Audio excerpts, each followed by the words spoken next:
Este último capítulo é todo de negativas. Não alcancei a celebridade do emplasto, não fui ministro, não fui califa, não conheci o casamento.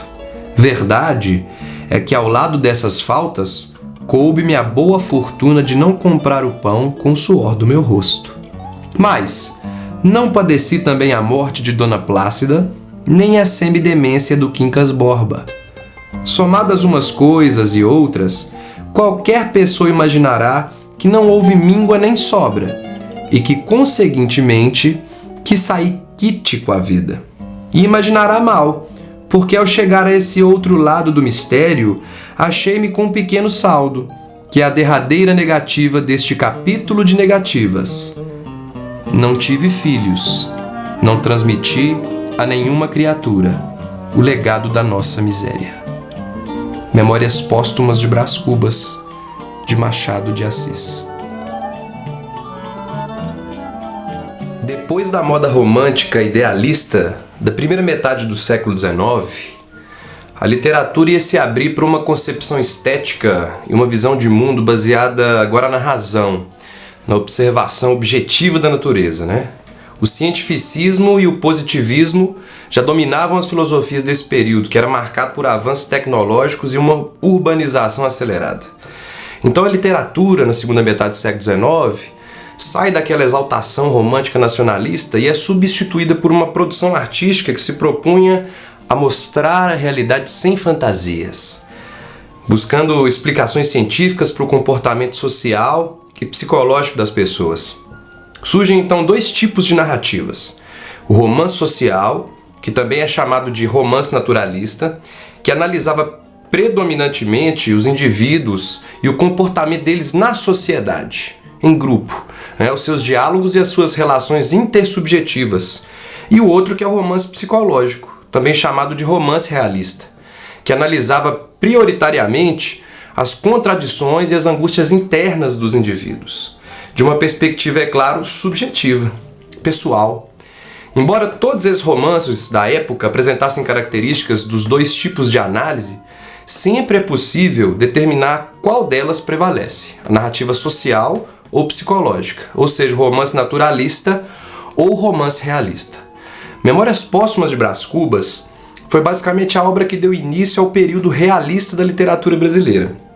É uma narrativa onde predomina a análise psicológica dos personagens, caracterizando-se, portanto, como um romance realista. Machado de Assis nasceu na capital do Rio de Janeiro em 1839 e morreu na própria cidade maravilhosa em 1908, já no século XX. Para o crítico literário Harold Bloom, o nosso Machado é o maior escritor negro de todos os tempos. E eu acrescento aí que ele era preto, filho de escravos alforriados e que conhecia de perto o significado da escravidão e da desigualdade entre as classes sociais, E o que envolve o contexto brasileiro é a questão racial, que escraviza e separa há séculos pretos e pardos, que são os negros brasileiros. Separa esses daqueles que são brancos. Isso no século XIX era muito pior. Veja que os pais de Machado de Assis foram escravos. Então, muito provavelmente também os seus avós assim o foram. E ele só conseguiu estudar por causa da sua madrinha, branca e rica, a Dona Maria José, a viúva de um senador poderoso da época, herdeira de muitas posses, e que abrigou o Machado e os seus pais, senhor Francisco de Assis e a senhora Maria Leopoldina Machado, pretos e escravos, então alforriados, Memórias Póstumas de Brás Cubas é uma obra brilhante do Machado de Assis, como todas, Mas essa é demais, O Machado de Assis, gente, agora eu vou dizer, eu considero ele um dos maiores escritores da humanidade, uma das mentes mais brilhantes que já pisaram na Terra. Brás Cubas é um personagem de Machado de Assis. A história é que, depois de recém-falecido, esse personagem conta a história da sua própria vida desde o início até o dia da sua morte. Cada capítulo do Memórias representa uma narrativa de um pedaço ou período específico da vida do personagem, Brás Cubas. Se trata de um homem rico, herdeiro da fortuna e das posses do seu pai, membro da aristocracia brasileira do século XIX, um barão branco da época do Brasil Império, que revela sem pudor e sem medo de julgamento pelo fato de estar morto todos seus segredos, suas mazelas, seus desejos, preconceitos, ganâncias, maldades, descasos e vicissitudes pelo decorrer de toda a sua vida.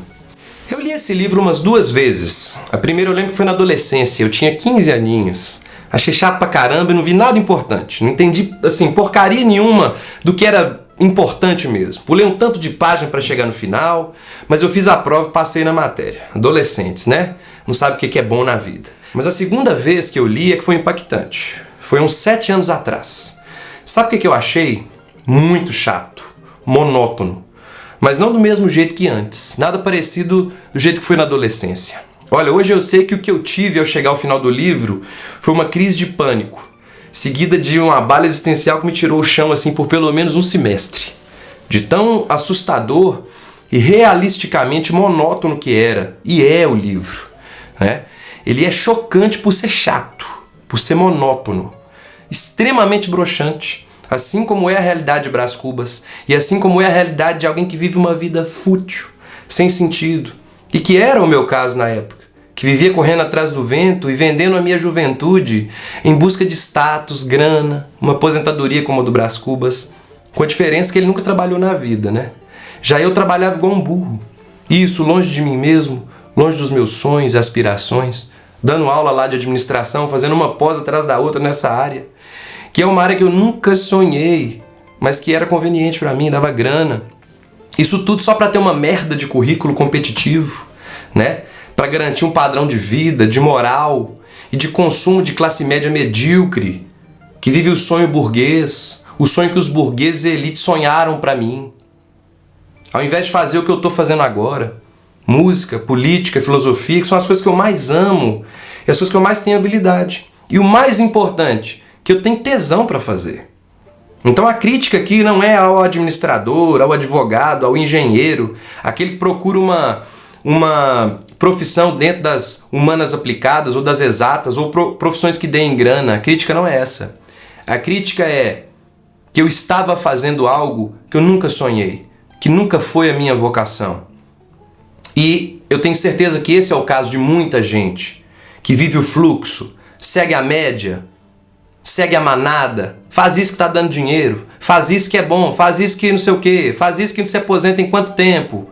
E você já parou para se perguntar, o que eu gosto mesmo de fazer? Essa é a grande questão, ou uma das grandes questões que a gente tem que se fazer.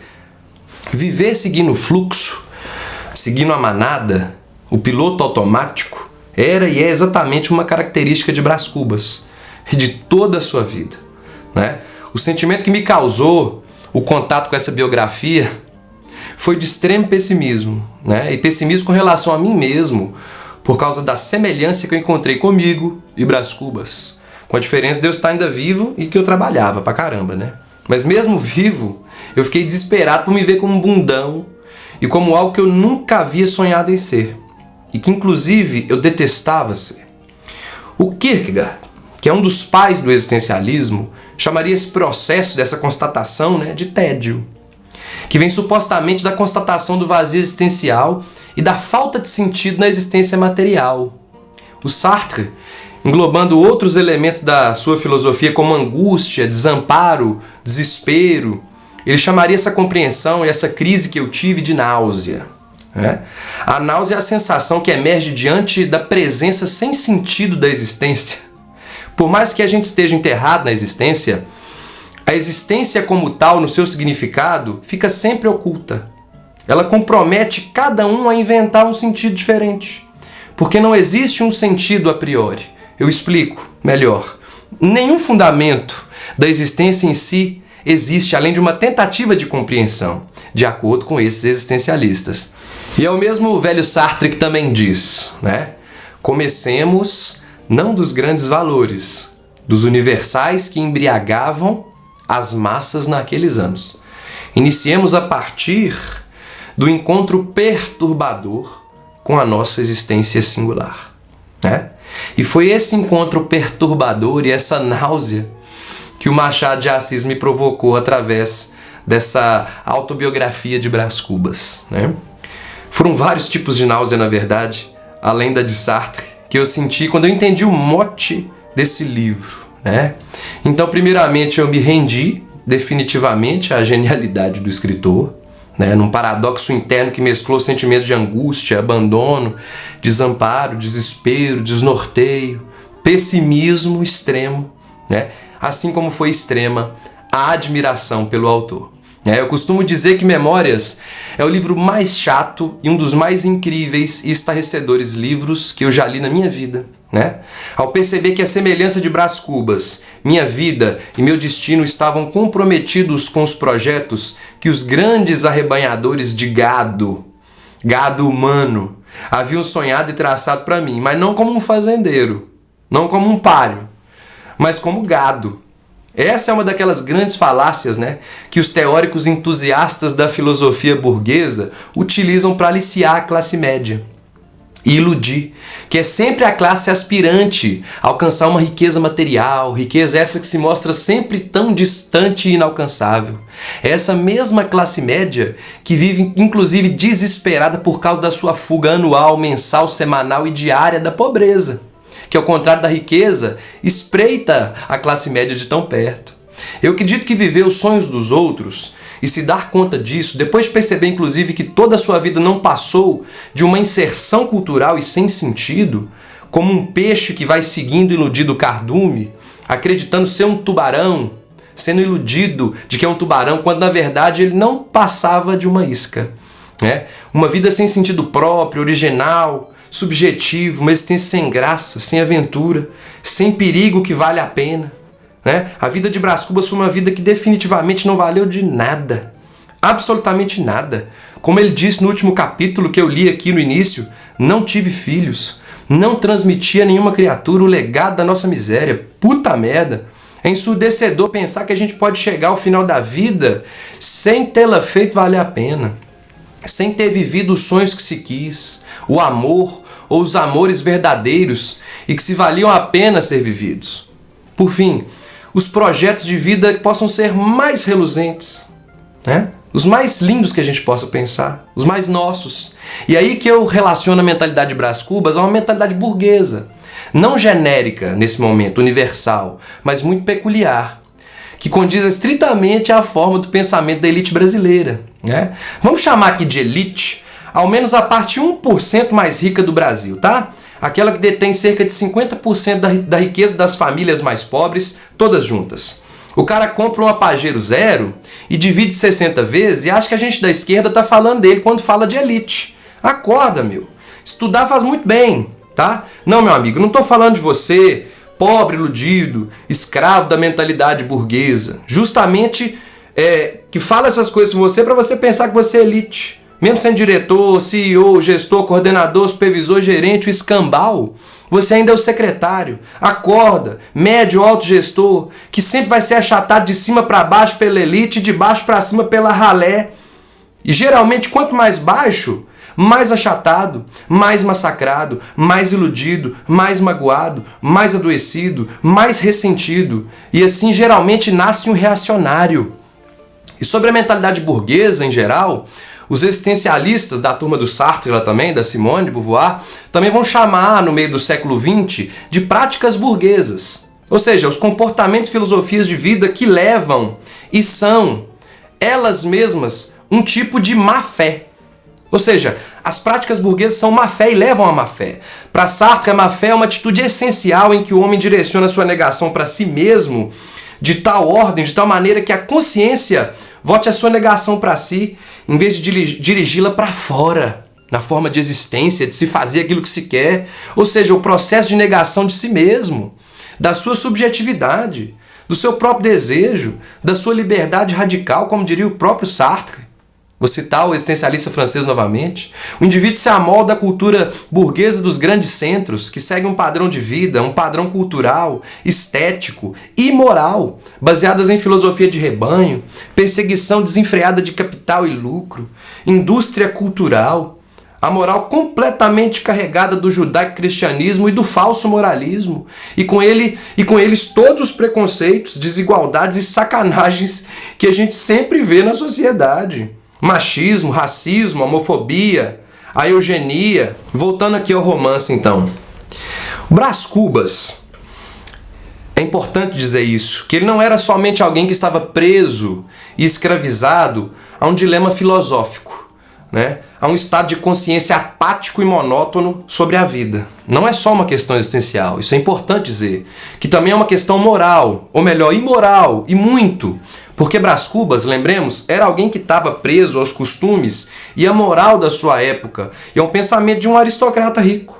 Um almofadinha branco, preconceituoso, com aversão à pobreza, machista, um escravista racista do século XIX, ou seja, um tipo de opressor das piores qualidades do seu tempo. É um cara branco, que nasceu numa família rica e proprietária, né? O que possibilitou com que o Brás Cubas nunca precisasse trabalhar, igual o filho do Bolsonaro, nunca trabalhou na vida. Então na infância foi um menino mal criado, protegido pela conivência paternal, maltratava os escravos, aprontava com as visitas, desrespeitava os adultos. Na adolescência, ele se encaracolou lá com uma prostituta, né, que explorou ele por vários meses, né? Mas ele, na sua narrativa, resume naquela famosa frase, aspas, para Brás Cubas: Marcela amou-me durante 15 meses e 11 contos de réis. Né? Então ele foi mandado pelo pai à Europa para estudar e esquecer Marcela. Ele nunca levou os estudos a sério, pegou seu diploma do curso, que ele mesmo diz que fez apenas por fazer. Então, recém-formado e de volta ao Brasil, ele conheceu Eugênia. É uma moça bonita, romântica, filha de uma amiga da sua mãe. Então Brás Cubas lembra que, quando criança, ele viu a mãe de Eugênia beijando um homem casado atrás de uma moita. Né? E como Eugênia não tinha pai declarado, Brás Cubas dá a ela o apelido irônico de Flor da Moita. Né? Era uma machistinha ainda. Então, mesmo sabendo que o pai jamais permitiria que ele se casasse com uma moça pobre, filha de mãe solteira, mesmo assim ele seduz a Eugênia e chega a conquistar um beijo dela, o primeiro beijo da vida dela. Né? Porém, quando ele descobre que ela é coxa de nascença, ou seja, que possui uma perna mais curta que a outra, ele foge apavorado com a ideia de passar pelo ridículo de se casar com uma mulher aleijada. Se trata de um preconceituoso, um cara trouxa, prego, um bosta mesmo. E o pai do Brás Cubas, playboyzinho do século XIX, também tem o sonho de ver ele exercendo o cargo de ministro, queria que ele fosse político, né? Para isso, então, ele arranja como noiva Virgília, filha de um figurão da sociedade que vai facilitar a carreira política do genro. O Brás Cubas se mostra tão apático, tão inepto, tão incompetente, parece muitos Bolsonaro mesmo, né? Que acabou perdendo a noiva e o cargo por um tal de Lobo Neves. É um homem arrojado e que ele próprio compara com muita inveja como uma águia. Né? Um tempo depois, Brás Cubas reencontra Virgília já casada com Lobo Neves. Né? Desse encontro nasce uma paixão e os dois viram amantes. Assim, durante anos, eles vivem um amor adúltero, hipócrita e completamente oculto à sociedade, é claro. Né? E só acaba quando Lobo Neves, marido de Virgília, é nomeado governador de uma província. E ele e Virgília mudam-se para longe do Rio de Janeiro. Então o Brás Cubas vai envelhecendo solitário, sem ter feito nada de relevante na vida, né? E com a ajuda da irmã, ele ainda faz uma última tentativa de se casar e ter filhos. E fica noivo de Eulália, uma moça pobre e sobrinha do cunhado Cotrim. Né? A moça, porém, adoece e morre antes do casamento. Assim, o Brás Cubas chega ao final da própria vida sem ter constituído uma família, sem filhos que dessem prosseguimento ao seu nome, né? E sem ter produzido absolutamente nada que fizesse as pessoas lembrarem dele após a sua morte. Ele foi só um cara.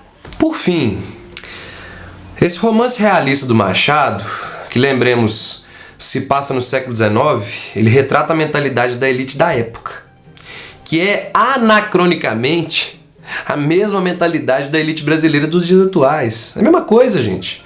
Passam os tempos, mudam as tecnologias, a moda, a estética em geral, a linguagem. Olha só, até para o preconceito se muda a linguagem. Todo dia é criada uma roupagem nova e mais sofisticada que dê ao preconceito certo estilo, ao racismo, à eugenia, ao machismo, à prepotência, à arrogância, ao reacionarismo de forma geral, a ostentação dos ricos sob o preço caro da vida dos serviçais dos escravos. Tudo isso imerso a uma total falta de sentido existencial, um problema moral e filosófico. A mentalidade do Brás Cubas é exatamente a mentalidade burguesa de seu tempo. E é um objetivo da leitura que a gente faz hoje detectar o fato de que essa é anacronicamente a mesma mentalidade da elite brasileira dos dias atuais, né? Que se demonstra agora muito mais do que nunca como chucra mesmo, escrota, insensível, preconceituosa, reacionária, fútil, imoral e agora se associando a um verdadeiro genocídio nessa pandemia.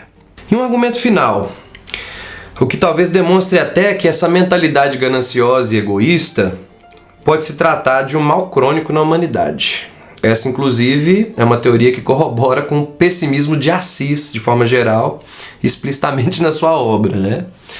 Eu digo com um pouquinho mais de esperança do que ele, de que eu espero que não seja crônico, e de que um dia a gente possa finalmente evoluir enquanto espécie, que usa a razão para determinar sua própria moral, como disse o Kant, né? Enfim, eu acredito que tal mentalidade deteriorada, apática, atrasada na sociedade ainda perdure, ao menos enquanto houver uma elite burguesa. Isso vai para qualquer lugar do mundo, né? Mas ao menos no Brasil é assim.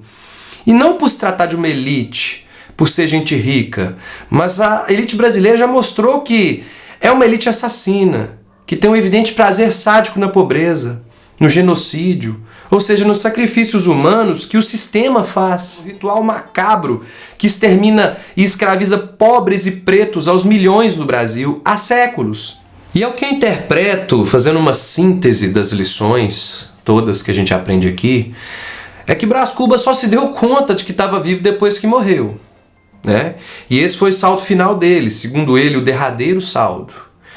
E como ele, digo eu, boa parte dessas pessoas que vivem amoldadas aos padrões burgueses de vida, né, também elas não se dão conta, talvez nem da própria existência, sério mesmo. Ou no mínimo, ser generoso, tá? Com a necessidade de um aperfeiçoamento do seu comportamento, da sua própria moral, ou até mesmo a busca de uma compreensão que existe da vida além do umbigo, dispensar em um propósito para a própria existência que vai além de dominar, subjugar, escravizar, discriminar, obter vantagens, posses, enriquecer. Uma abordagem de vida que vai além de ser um verme, um parasita.